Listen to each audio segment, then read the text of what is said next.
కేసీఆర్ గారు ఆదేశిస్తే వారి ఆదేశానికి అనుగుణంగా ఈ కమిటీని ఏర్పాటు చేయడం జరిగింది. ఈ కమిటీ నిరంజన్ రెడ్డి గారి నేతృత్వంలో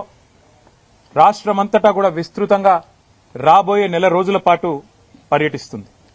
ఈ నెల రోజుల్లో రైతు సంఘాలు, రైతులు, వివిధ సమూహాలతో ఎక్కడికక్కడ మరి కలుస్తుంది. కమిటీ యొక్క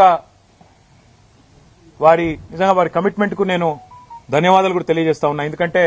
మా జోగురామన్న గారు వెంటనే స్పందించి అన్నారు, అన్న అక్షర క్రమంలో మేమే ముందున్నాం ఆదిలాబాదు, మా దగ్గర నుంచే పని మొదలు పెడదాం, మీరు రండి, మా పూర్వ ఆదిలాబాద్ జిల్లా నుంచే పని మొదలు పెడదామని చెప్పి నిరంజన్ రెడ్డి గారికి చెప్పగానే వారు కూడా వెంటనే అందరితో సంప్రదించి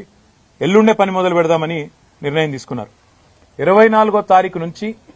ఈ కమిటీ మరి పూర్వ ఆదిలాబాద్ జిల్లా నుంచి తన పనిని ప్రారంభించి రాబోయే నెల రోజుల పాటు అన్ని జిల్లాలు దాదాపుగా అన్ని వర్గాల రైతులను, వ్యవసాయదారులను అందరినీ కలిసి ఏ రకమైన ఇబ్బందులున్నాయి, రుణమాఫీ ఎంత మేరకు జరిగింది, రైతు భరోసా ఎంత మేరకు రాబోతున్నది, అసలు రాష్ట్రంలో ఏం జరుగుతా ఉంది, కరెంటు సరఫరా ఎట్లున్నది, నీటి పరిస్థితి ఏంది, సాగునీటి పరిస్థితి ఏంది, రైతులు ఏ రకంగా